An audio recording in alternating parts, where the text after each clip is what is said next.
టచ్లో బీఆర్ఎస్ ఎమ్మెల్యేలు త్వరలో చేరే అవకాశం.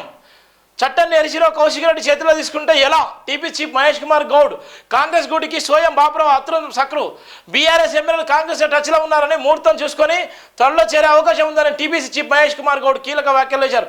మాజీ ఎమ్మెల్యే అత్రం సక్కు మాజీ ఎంపీ సోయం బాపురావుకు గాంధీభవన్లో కాంగ్రెస్ కండో కప్పి పార్టీలోకి ఆహ్వానించిన నేపథ్యం కూడా మనం చూస్తున్నాం. ఇప్పటికే బీఆర్ఎస్ సంబంధించినటువంటి అనేక మంది రాజకీయ నాయకులు బీఆర్ఎస్లో ఉన్నటువంటి క్రియాశీలకంగా పాత్ర పొందినటువంటి ఎమ్మెల్యేలు ఎంపీలు కూడా చాలా మంది కూడా మా టచ్లో ఉన్నారు. వాళ్ళందరూ కూడా ఏ ముహూర్తం కోసం చూస్తున్నారు, ముహూర్తాన్ని బట్టి వాళ్ళందరూ కూడా కాంగ్రెస్ కండువా కప్పుకోవడానికి కూడా సిద్ధంగా ఉన్నారన్నటువంటి నేపథ్యం కూడా మనం చూస్తున్నాం.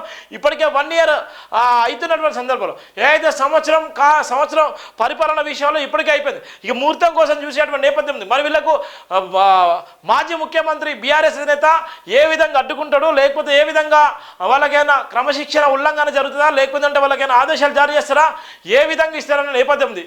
ఇప్పటికైతే మహేష్ కుమార్ గౌడ్ ఆధ్వర్యంలో అయితే అనేక మంది కూడా కాంగ్రెస్ పార్టీలో చేరేటువంటి అవకాశం ఉందని ఆయన పదే చెప్తున్నటువంటి సందర్భాలు కూడా.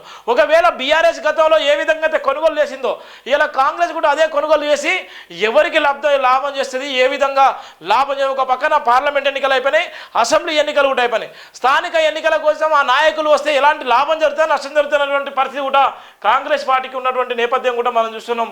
ఇవి జై భీమ్ దినపత్రికలో ఉన్నటువంటి ప్రధాన వార్తల సారాంశం. ఇంకో ప్రధానంగా కూడా పేదరికాన్ని నిలబెట్టుకోండి, మీ పిల్లలిద్దరిని మార్చుడే, సబు బహుళ మాపై ఉసగొల్పుతారా కేసీఆర్. డీజిల్ బస్సుల స్థానంలో ఎలక్ట్రిక్ బస్సులు, డీజిల్ వాహనాన్ని ఓఆర్ఆర్ బయటకు, హైదరాబాద్ కాలుష్య రహిత నగరంగా మార్చుదాం, బియ్యం రీసైక్లింగ్ మాపిన కుకుడువేలతో పిగిలిద్దాం.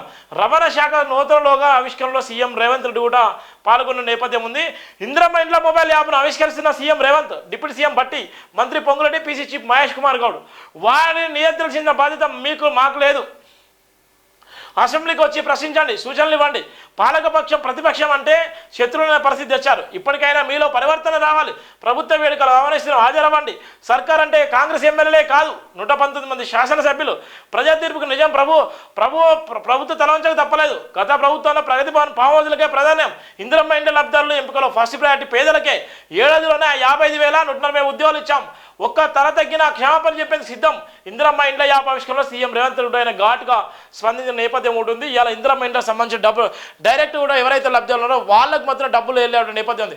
ఆ యాప్లో ఏదైతే మొబైల్ యాప్ ఆవిష్కరించాలో ఆ మొబైల్ యాప్ ద్వారా కూడా వాళ్ళు ఫిర్యాదు చేసుకోవచ్చు. ఆ మొబైల్ యాప్ ద్వారా కూడా వాళ్ళకు ఉన్నటువంటి ఏ విధంగా వాళ్ళ ఇల్లుకు సంబంధించినటువంటి అంశాల విషయంలో కూడా ప్రతి కూడా స్పష్టంగా చెప్పిన నేపథ్యం కూడా మనం చూస్తున్న దానికి సంబంధించిన ప్రధాన వార్త. మాకు పరిపాలన పరంగా దక్కిందే 6 నెలలు సమయం. అంతకుముందు ఎన్నికల కోడ్తో సచివాలయంలో అడుగుపెట్టే పరిస్థితి లేదు. అన్నింటిని ఒక్కొక్కటిగా సర్దుకుంటూ ముందుకు పోతున్నాం. ఆశలు అల్లుడు అత్తగారింటికి పోలేని పరిస్థితి. ఎలా ఉంటుందో ఎన్నికల కోడు సమయంలో మాది అదే పరిస్థితి. పెద్ద మనిషిగా సలహాలు సూచనలు ఇవ్వాల్సిన కేసీఆర్ ప్రతిపక్షంకు ఖాళీగా పెట్టడం మేము తెలంగాణకు మంచిది. మీరు వచ్చి పాలకపక్షాన్ని ఇరుక్కుని పెట్టండి. మాకు భేషజలు లేవు. వయసుల అనుభవంలో మీరు పెద్దవారు. మా పెద్దరిక నిలబెట్టుకోండి. ఇప్పటికైనా మీ పరివర్తనలో మార్పు రావాలి. రాష్ట్రాన్ని అభివృద్ధి పథంలో ముందుకు తీసుకెళ్లేందుకు సహకరించాలి అని సీఎం రేవంత్ రెడ్డి అన్నారు. గురువారం సచివాలయంలో ఇందిరమ్మ ఇండ్లో మొబైల్ యాప్ను సీఎం ఆవిష్కరించి మాట్లాడు. మీ పిల్లలిద్దరిని రామాయణలో మార్చుడు, మా సుహాన్ బావులు మా ప్రభుత్వంపై ఉసిగొల్పడం మంచిదని ఆలోచించడం. వారు అల్లరి చిల్లరి చేస్తే పెద్ద మనిషిగా మీరు వారికి సర్ది చెప్పాలి కదా. ఏ సూచన చేయకుండా ప్రతిదాన్ని అడ్డుకుంటామనే విధానంలో ఉండడం మంచిది కాదు. మీ అనుభవాన్ని ప్రజల కోసం ఉపయోగించండి. ఎన్ని రాజకీయాలు ఉన్న రాష్ట్రానికి సంబంధించిన సమస్యపై మనం ఒకటే అనేటువంటి నేపథ్యం కూడా ఆయన చెప్పినటువంటి వాక్యాలతో మనం చూస్తున్నాం.